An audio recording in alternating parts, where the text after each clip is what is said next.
Jaganmohan Reddy PA KNR అక్రమాస్తుల చిట్టా రోజు రోజుకి బయటపడుతుంది. ఇప్పటికే కేఎన్ఆర్ కి సంబంధించినటువంటి అవినీతి అక్రమాలకు సంబంధించి ఎక్కడెక్కడ ఆస్తులు ఉన్నాయి ఏంటి అనేది వీడియోలో చెప్పుకున్నాం.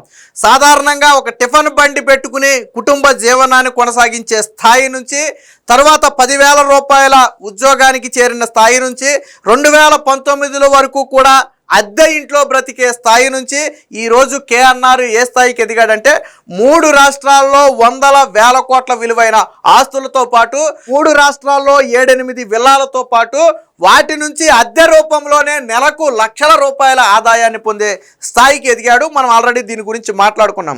ఆయన భార్యకు ఐటీ కంపెనీలో వాటా ఉంది, ఈయనకేమో ఒక కార్ల కంపెనీలో వాటా ఉంది, ఒక బారులో వాటా ఉంది, ఒక 20 కోట్ల రూపాయల లావాదేవీలు వాళ్ళ ఖాతాల్లో ఉన్నాయి. అన్నిటికీ మించి ఒక 2 కేజీల బంగారానికి సంబంధించిన వివరాలు ఉన్నట్టుగా అధికారులు చెప్తున్నారు.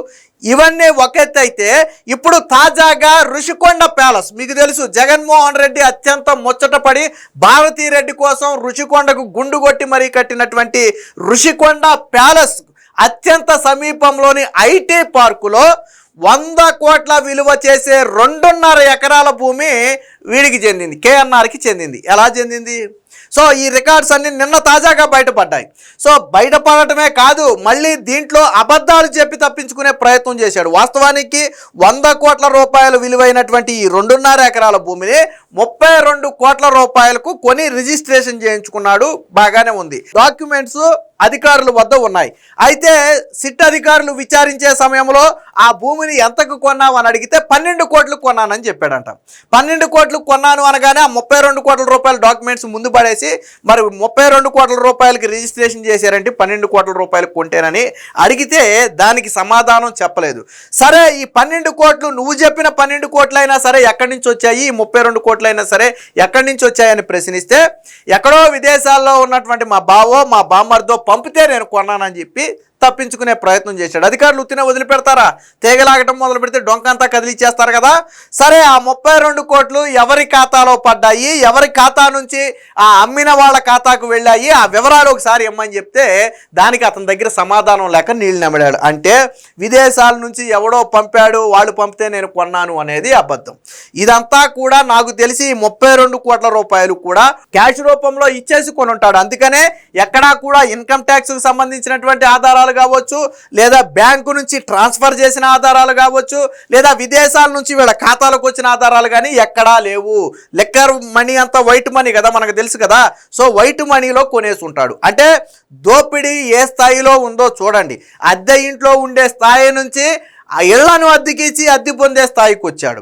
అలాగే జీతానికి పనిచేసే స్థాయి దగ్గర నుంచి తాను బినామీలు పెట్టుకునే స్థాయికి వచ్చాడు. అంటే జగన్మోహన్ రెడ్డి హయాంలో పిఏ అంతా ఇంత కాదు, ఈవెన్ చివరికి ఆఫ్రికా దేశానికి వెళ్ళి తినతో కలిసి వీరారెడ్డి అనే ఒక వ్యక్తి కలిసి ఇద్దరు కలిసి ఆఫ్రికా దేశానికి వెళ్ళి అక్కడ పెట్టుబడులు పెట్టడానికి పరిశీలన కూడా చేసి వచ్చారు వీళ్ళు. సో అంటే వీళ్ళ దోపిడీ ఏ స్థాయిలో ఉందో చెప్పడానికి ఇదొక ఉదాహరణ. దీనికి సంబంధించినటువంటి వార్త వచ్చింది, ఒకసారి చూద్దాం. జగన్ పిఏ దోపిడీ ఇంతింత కాదయా, 5 ఏళ్లలో భారీగా పెరిగిన కేఎన్ఆర్ ఆదాయం 2019కు ముందు ఆయన వార్షిక రాబడి 3.5 లక్షలు. జగన్ సీఎం అయ్యాక 5 ఏళ్లలో 75 లక్షలకు పెరిగింది. ఇంటి అద్దె చెల్లించే స్థాయి నుంచి అద్దె ఆదాయం పొందే స్థాయికి, చేబదుళ్లు తీసుకునే స్థాయి నుంచి వడ్డూలు వసూలు చేసే స్థాయికి కేఎన్ఆర్ ఆస్తులు బినామీల గుట్టు తేలుస్తున్న సిట్ అధికారులు. బెజవాడ ఆఫీసులో సుదీర్ఘ విచారణ, ఈడీ చేతికి ఆయన ఆస్తుల చిట్టా, జగన్ పిఏ మెడకు బిగిస్తున్న ఉచ్చు అని చెప్పి. అంటే ఎట్టి పరిస్థితుల్లో తప్పుకునే అవకాశమే లేదు. సో అయితే ఈ కొట్టేసిన ఇది కూడా ఎలా కొట్టేసాడు చూడండి. ఇక్కడ ఋషికొండ ప్యాలెస్ దగ్గర 100 కోట్ల ఆస్తి, ఐటీ పార్కులో కేఎన్ఆర్ కు 2.5 ఎకరాల భూమి, దాని ప్రభుత్వ విలువే 32 కోట్లు, ప్రైవేట్గా అసలు విలువ 100 కోట్లు పైనే. అంత మొత్తం ఎక్కడదని ప్రశ్నించిన సిట్టు అప్పట్లో దాన్ని 12 కోట్లకు కొన్నానన్న కేఎన్ఆర్ తన బావమరిది పంపితే కొన్నట్లుగా వెల్లడి. 32 కోట్లకు కొన్న డాక్యుమెంట్ను ఆయన ముందు పెట్టిన సిట్ అధికారులు జవాబు ఇవ్వలేక నీళ్లు నమ్మిన జగన్ పిఏ. అంటే అబద్ధాలు చెప్పటం, ఆధారాలు ముందు పెడితే నీళ్లు నమ్మటం, ఇది జగన్ పిఏ చేసినటువంటి పని. రాజశేఖర్ రెడ్డి సీఎం కాకముందు జగన్ ఆస్తులు 9 లక్షలు మాత్రమే. 2004లో ఆదాయ పన్ను రిటర్న్స్లో అదే చూపాడు జగన్మోహన్ రెడ్డి. కాంగ్రెస్ తరఫున 2009లో కడప ఎంపీగా పోటీ చేసే సమయానికి ఆయన ఆస్తుల విలువ 77 కోట్లు. తండ్రి మరణించాక సొంత పార్టీ పెట్టి కడప ఎంపీగా 2011 ఉప ఎన్నికల్లో పోటీ చేసినప్పుడు ఏకంగా 365 కోట్లుగా చూపించారు. ఇవన్నీ తండ్రి అధికారంలో ఉండగా తండ్రి చేసిన మేళ్లకు తనయుడు పొందిన ప్రతిఫలాలేనని సిబిఐ తేల్చింది.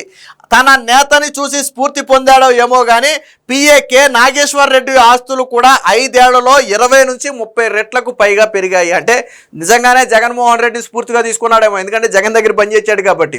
జగన్మోహన్ రెడ్డి మొట్టమొదటిసారిగా 2004లో ఆదాయ పన్ను రిటర్న్స్లో 9 లక్షలు తన ఆదాయం అని చూపాడు. తర్వాత 2009లో అంటే 5 ఏళ్లకి కడప ఎంపీగా పోటీ చేసే సమయానికి 9 లక్షలు కాస్త 77 కోట్లు అయింది. 77 కోట్లు తర్వాత ఏమైంది, కడప ఉప ఎన్నికల్లో పోటీ చేసే సమయానికి 365 కోట్లు అయిపోయింది. అంటే 2009 నుంచి 2011కి 2 ఏళ్ల గ్యాప్లో 77 కోట్లు 365 కోట్లుగా మారిపోయింది. మరి ఎలా మారిపోయింది ఆయనకే తెలియాలి. ఆ తర్వాత సరే మొత్తంగా 43,000 కోట్లు 44,000 కోట్లు దోచుకున్నాడు అనేది సిబిఐ ఈడీ వాదన అనుకోండి. అదంతా ఎలా వచ్చిందంటే మనం చెప్పలేము. సో దీనికి కూడా అంతే చూడండి. 2014 నుంచి 19 దాకా కేఎన్ఆర్ అధికారికంగా చూపిన మొత్తం ఆదాయం 18 లక్షలు.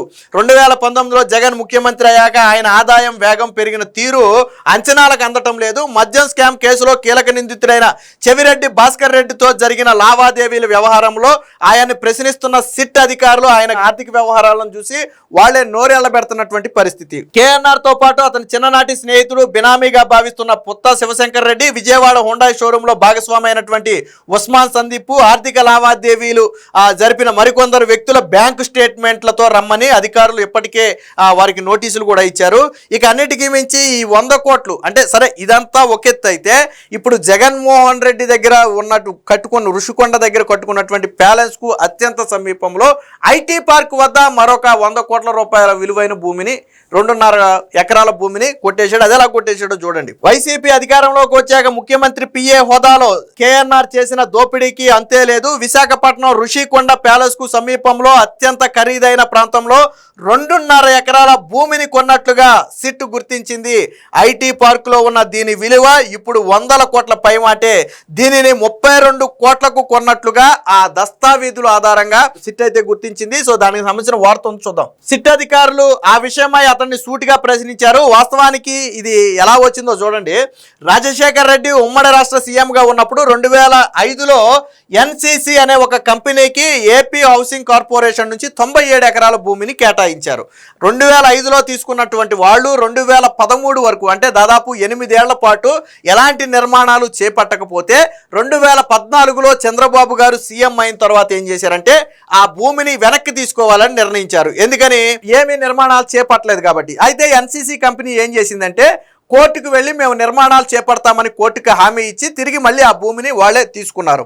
అయితే 2019లో జగన్ సీఎం అయ్యాక అందులో వారు చేతనైనంత భూమిని దక్కించుకోగా జగన్ పిఏ కేఎన్ఆర్ సైతం 2.5 ఎకరాలు కొట్టేశాడు.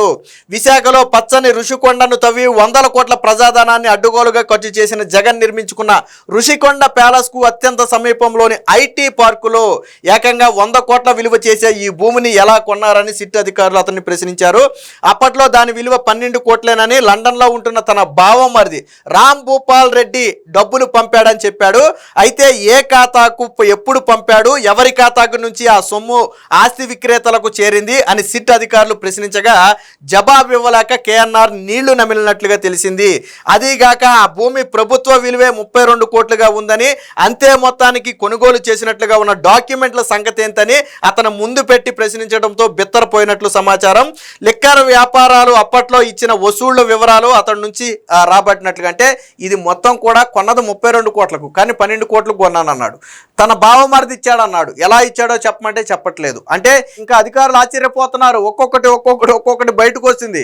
మొదటేమో ఆస్తులు బయటకు వచ్చాయి, తర్వాత కార్ల షోరూంలోను బారుల్లోను వాటాలు బయటకు వచ్చాయి. ఇప్పుడు ఋషికొండ దగ్గర 100 కోట్ల విలువైన ఆస్తి బయటకు వచ్చింది.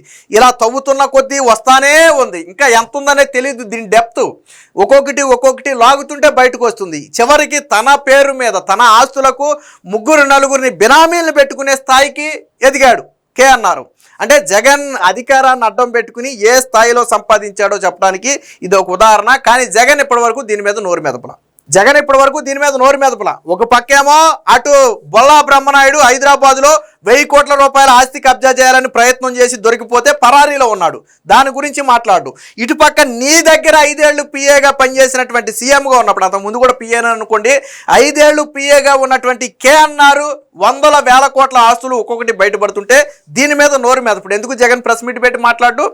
కేఎన్ఆర్ నీ పిఏనా కాదా? నీ పేపర్లో ఏం రాశారు? పొలిటికల్ అసిస్టెంట్ అని రాశారు.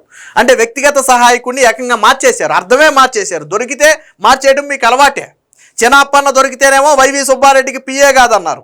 అలాగే జగన్మోహన్ రెడ్డి భారతీరెడ్డి కంపెనీలో శాశ్వత డైరెక్టర్గా ఉన్నటువంటి బాలాజీ గోవిందప్ప దొరికితేనేమో మా కంపెనీకి చెందిన వ్యక్తి కాదు, ఫ్రెంచ్ కంపెనీకి చెందిన వ్యక్తి అన్నారు. ఇప్పుడు కేఎన్ఆర్నేమో పిఏ కాదు, పొలిటికల్ అసిస్టెంట్ అన్నారు. ఎవడు దొరికితే వాళ్ళని మొత్తాన్ని మార్చేయడం వైసీపీకి అలవాటు. ఏదేమైనా మొత్తంగా కేఎన్ఆర్ ఆస్తుల చిట్టా రోజు రోజుకి బయటపడుతుంది. కేఎన్ఆర్ మెడకైతే సిట్ అధికారులు బలంగా ఉచ్చు బిగించారు అనేది మాత్రం వాస్తవం.